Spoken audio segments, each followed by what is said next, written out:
so proud is crazy. Okay, let's finish up this PowerPoint, right? We're talking about American imperialism again. So this is American intervention and involvement in foreign lands, foreign wars, foreign territories. Whether or not the United States actually becomes an empire. And I'll be honest with you, I don't care if it's accidental or not. If they're an empire, they're an empire, right? So we got through yesterday to the end of sort of the Spanish-American War, which is 1898. I don't know, we might go back, because we're going to talk about Teddy Roosevelt in a minute, because he's relatively significant in all of this. And we may go back to like San Juan Hill and the Rough Riders of Puerto Rico and all that stuff. But let's go back to the Philippines here first. Again, I told y'all yesterday, right before the period ended, that the Filipino people had been fighting the Spanish for a significant period of time, trying to obtain their independence. The U.S. comes in, actually aided by the Filipino people. We kick the Spanish out of the Philippine Islands, and then sort of slide right into the Spanish's position there. And so the Filipinos are not all right with that. They're going to revolt. There is a Philippine-American War that lasts for a number of years. It's very, very brutal. America is, I think, maybe on some level taken aback by what happens initially. I think there was some American ideology that the Filipino people should sort of love America for coming in and kicking the Spanish out. I don't understand why you would think that people would trade one oppressor for another and somehow feel like they got a better deal out of that.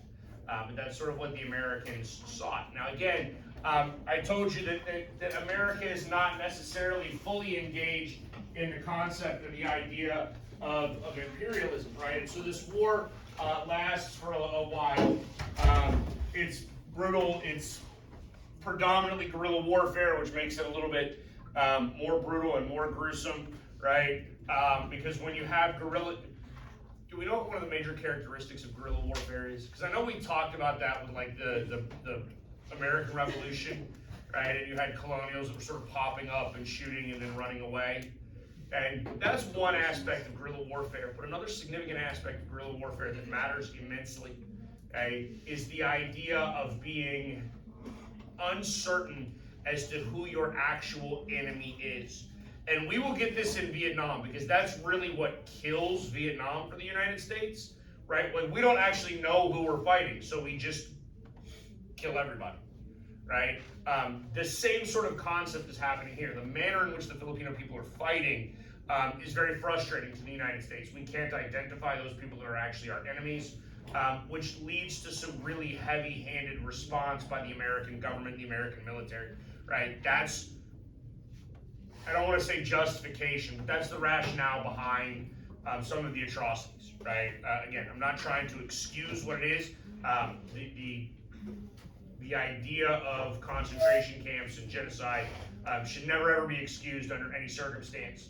But I want you to at least understand that that's sort of the response, right?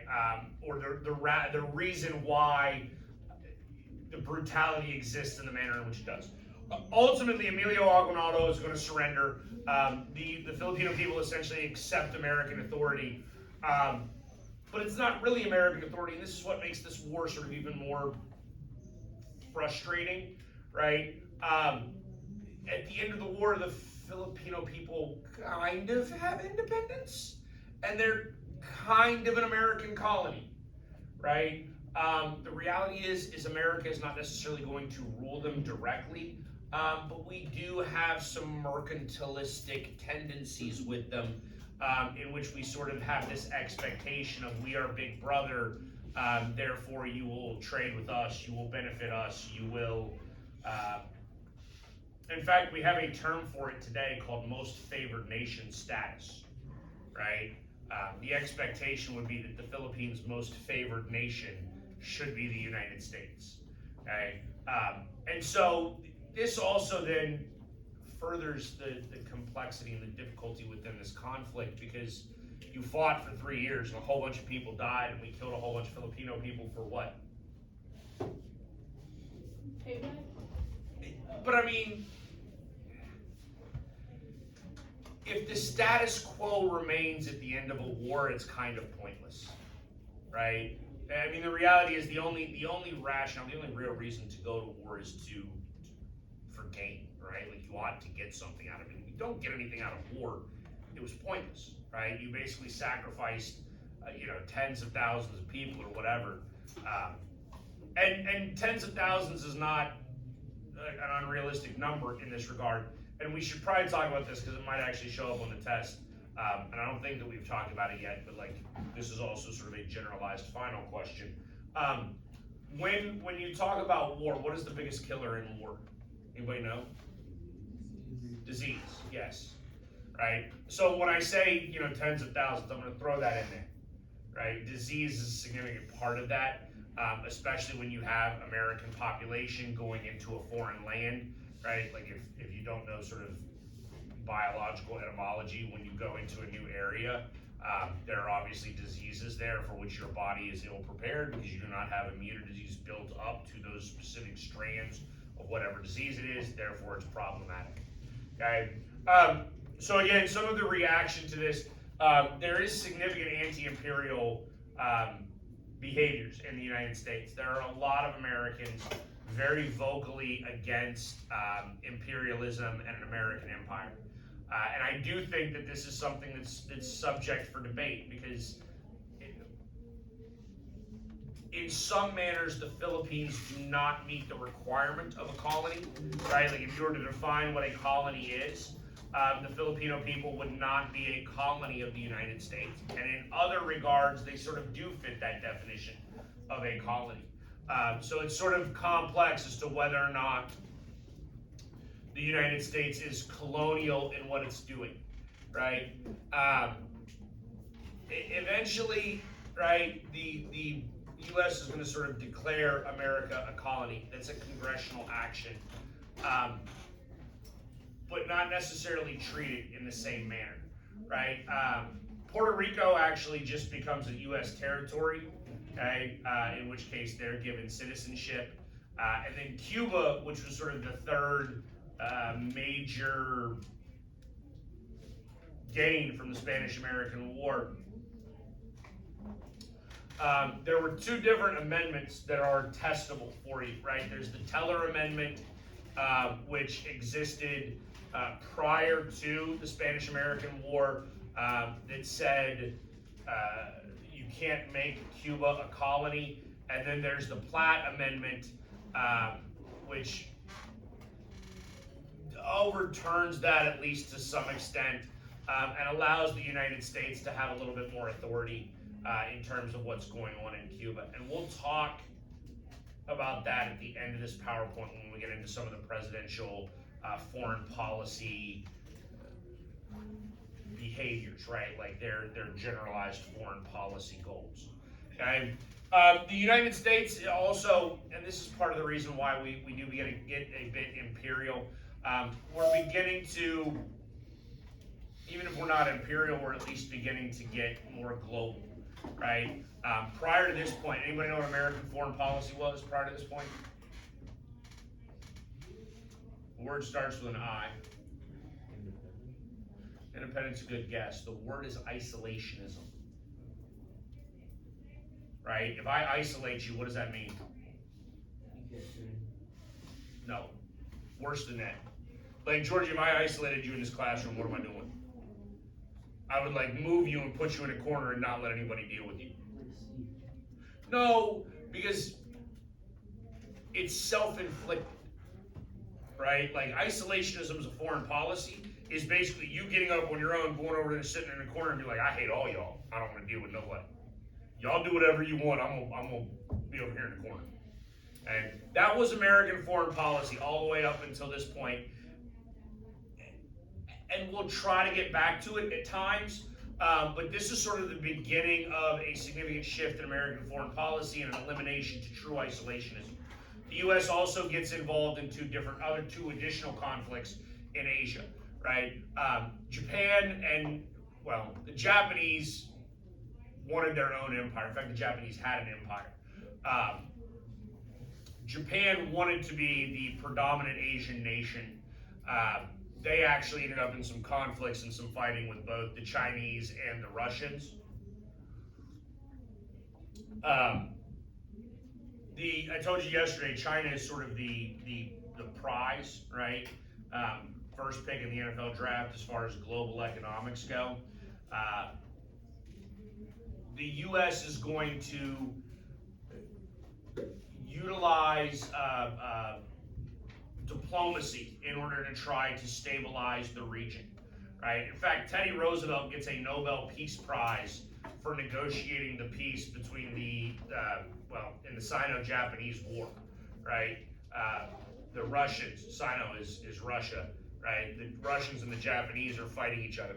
And again, if you don't really understand that, right? Like there's Russia, there's Japan right there circled. Yeah, like Russia extends all the way to the Pacific Ocean. I don't think a lot of people understand just how massive Russia is, right? Russia spans like 14 time zones. You understand that? Way more than that. Way more than that. Russia is enormous. Okay, absolutely enormous.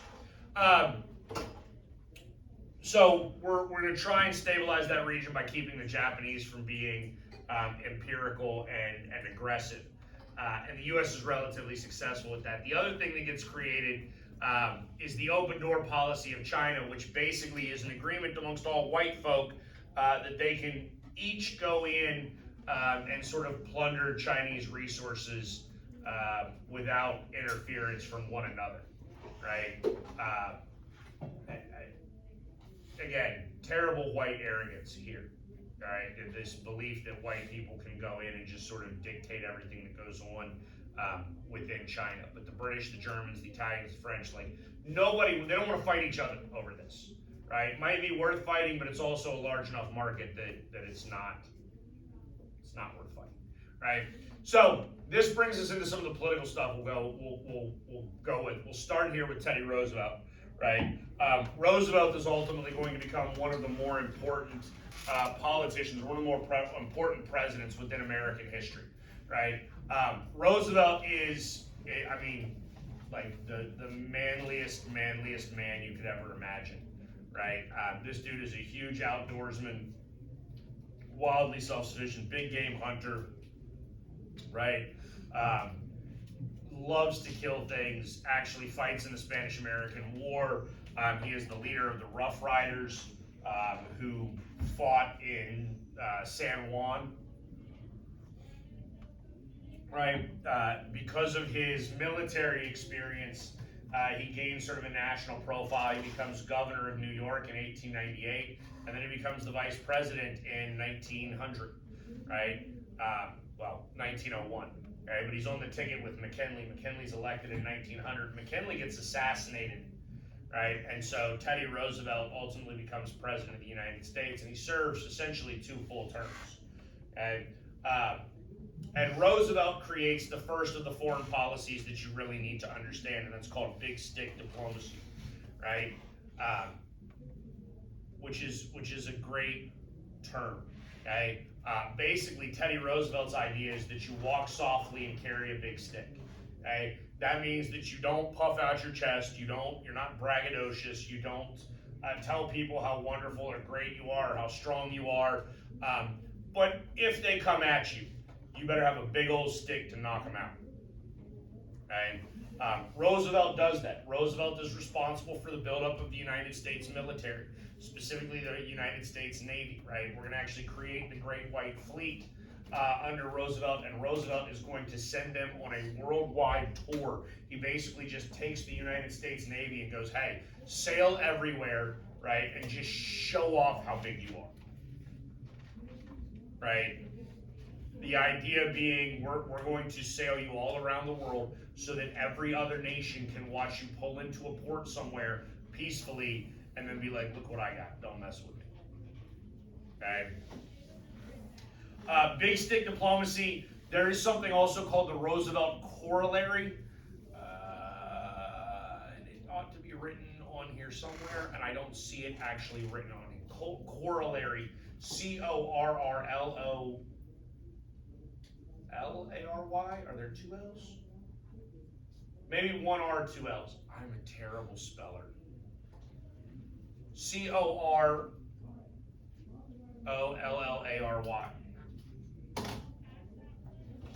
You need to know this word.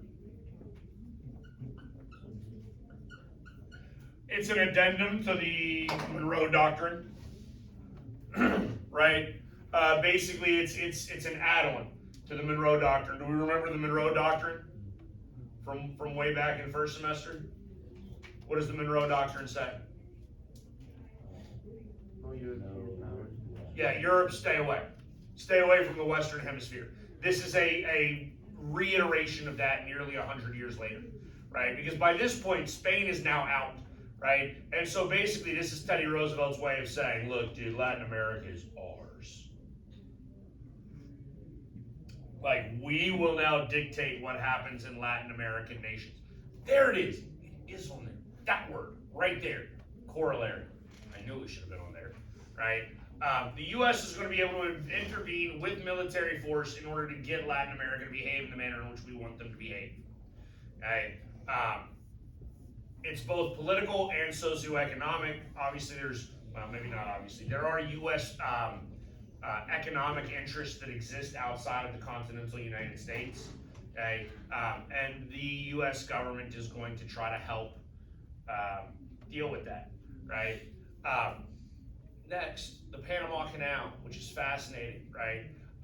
Because Panama is not a country when Teddy Roosevelt takes over as president of the United States, right? It is not a nation. The United States is realizing as they continue to grow and build, right? And as we build up our Navy, we need a significantly faster way to get our Navy from one side of the U.S. to the other side, yes? At this point right now, if we wanted to, so in 1900, if we want to take a ship that's in harbor in New York and put it in San Francisco, right, you have to sail it all the way south, around South America and all the way back up. That's not very efficient. So the United States goes to Colombia. I always get Venezuela and Colombia mixed up. Goes to Colombia and says, hey, we would like to essentially buy, we just want to buy a little bit of your country, right, and dig some channels, okay, and put in a canal.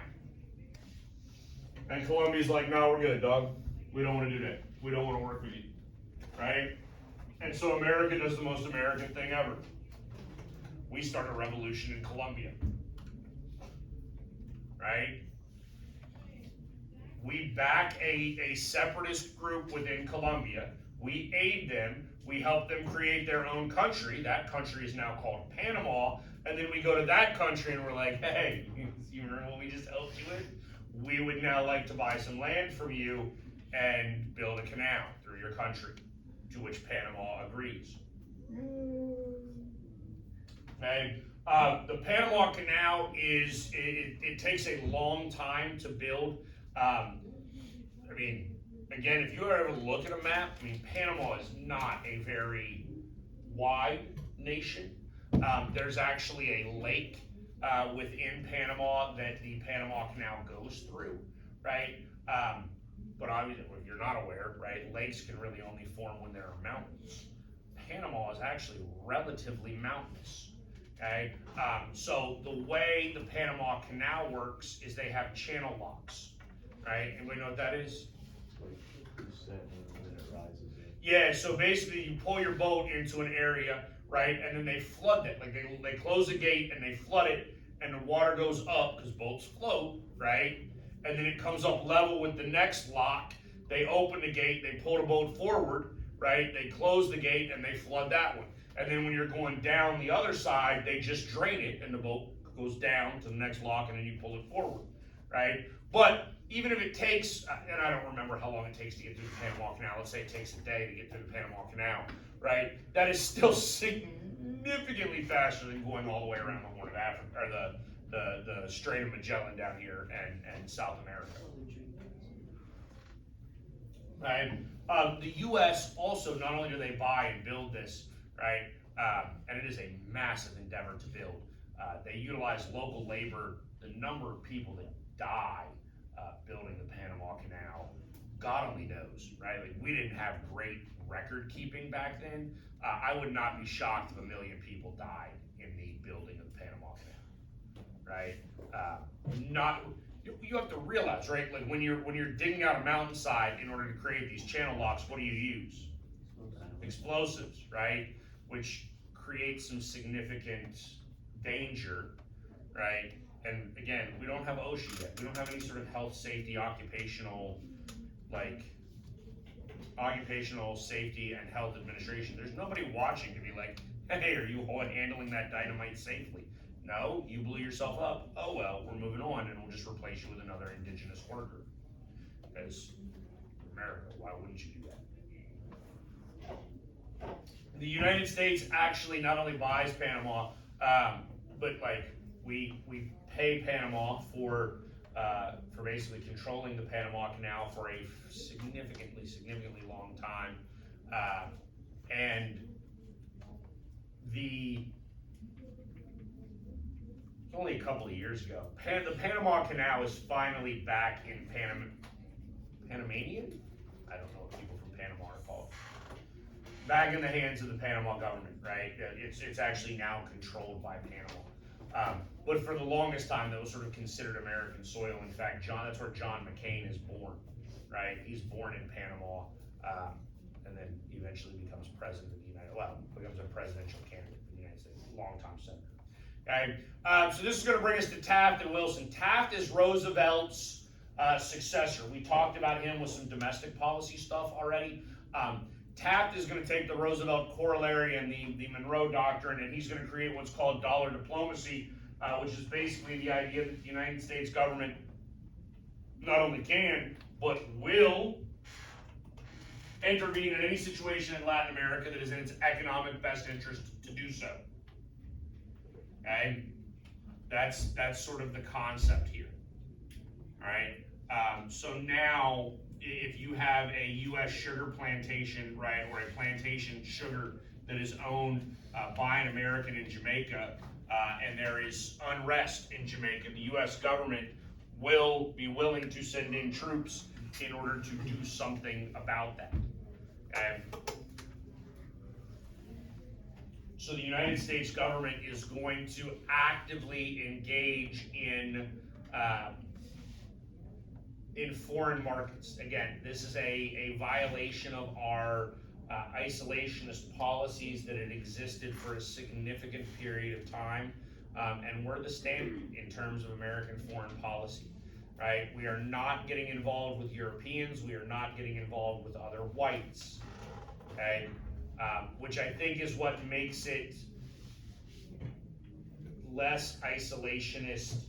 I think there's some people that would argue that we are still isolationist because we're not getting involved in white people problems, and non-white people are deemed to be inferior at this point based on sort of white arrogance. All right, that's going to bring us to Woodrow Wilson, who is again the worst president in the history of the United States. Wilson creates what's called moral diplomacy, right? The very fact that that dude claims moral superiority is beyond me. He's terrible. So bad. Okay? But the idea of moral diplomacy under Wilson is that the United States will now aid any nation within Latin America, right, Central and South America, that has American ideals, right? So if you create democracy, if you create a government that is favorable to the American way of life, the United States will aid you.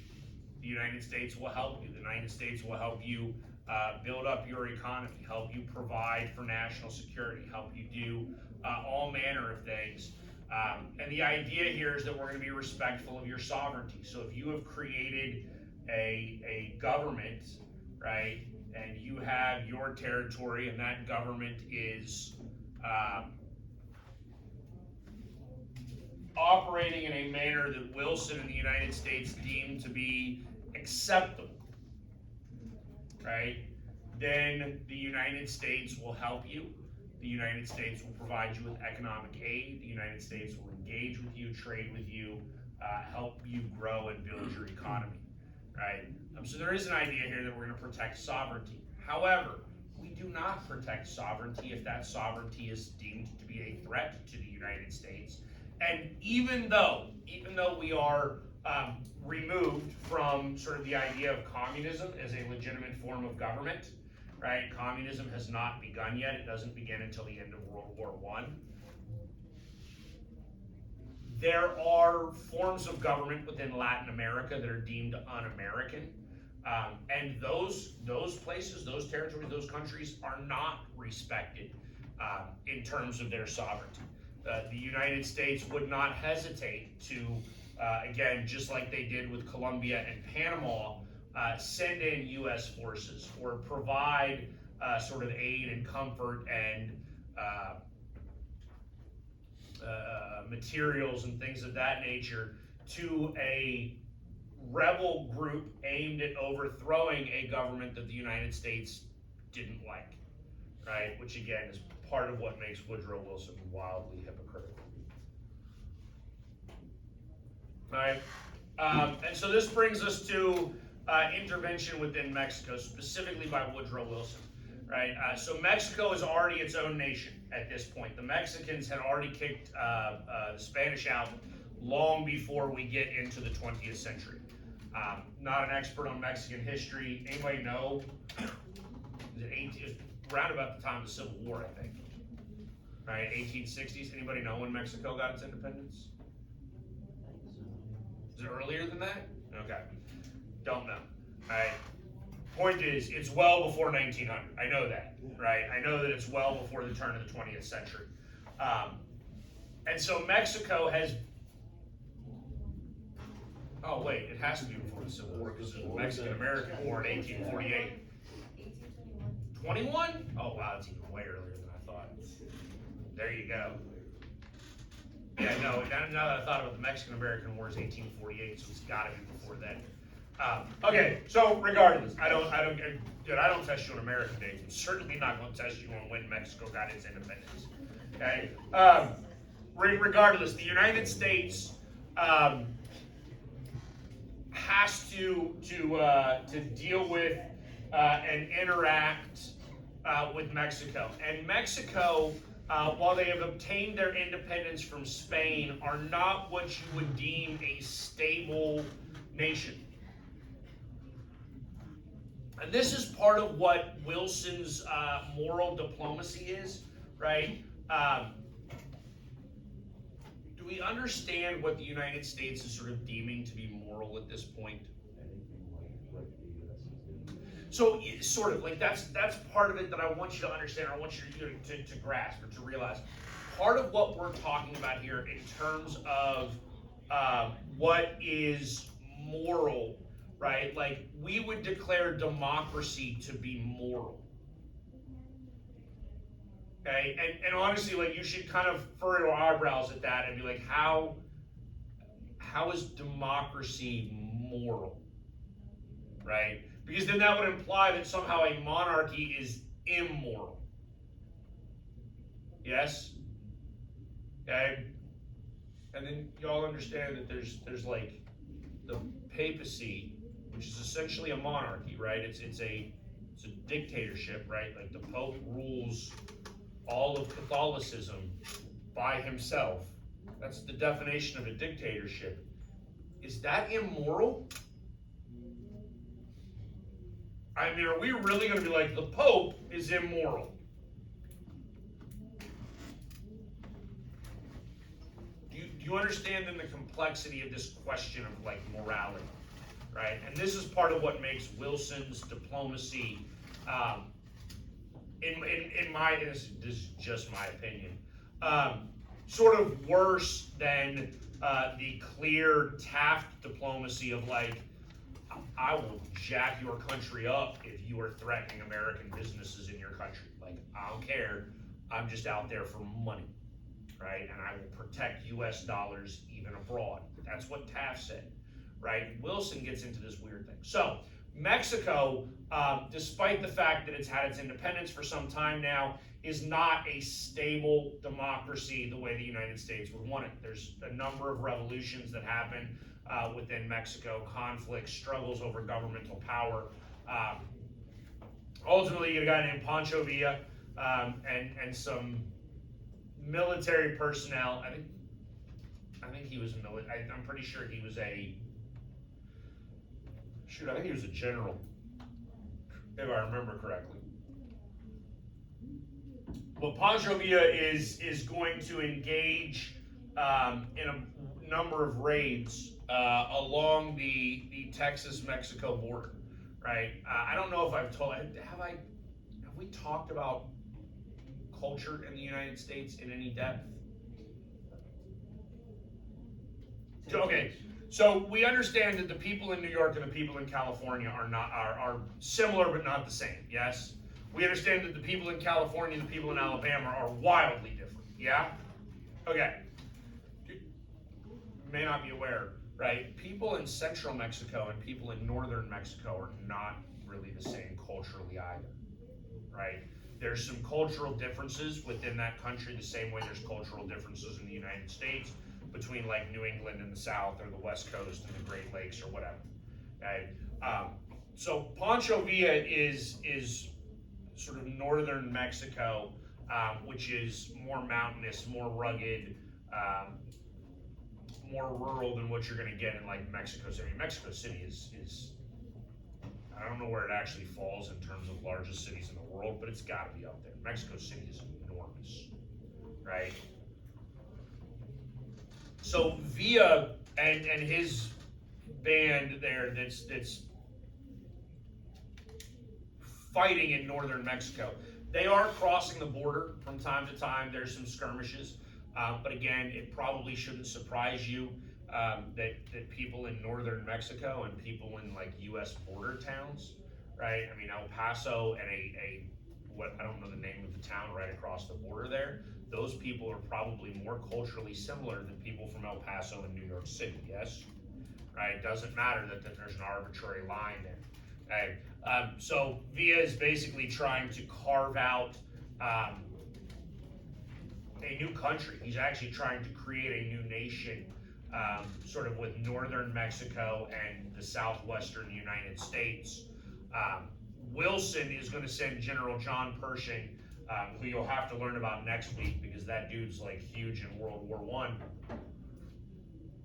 I, down there, and they basically just chase Pancho Villa around for a long time.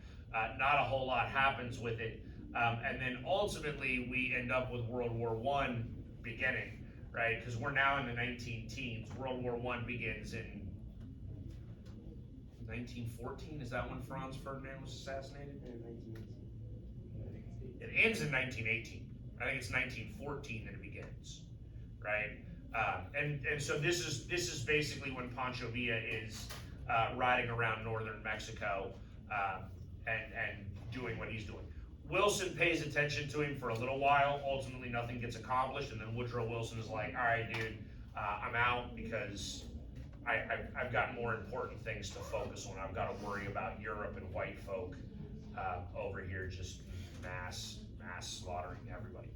But the plan of San Diego is that idea of trying to create a new nation, right? So we have actually finished significantly earlier, which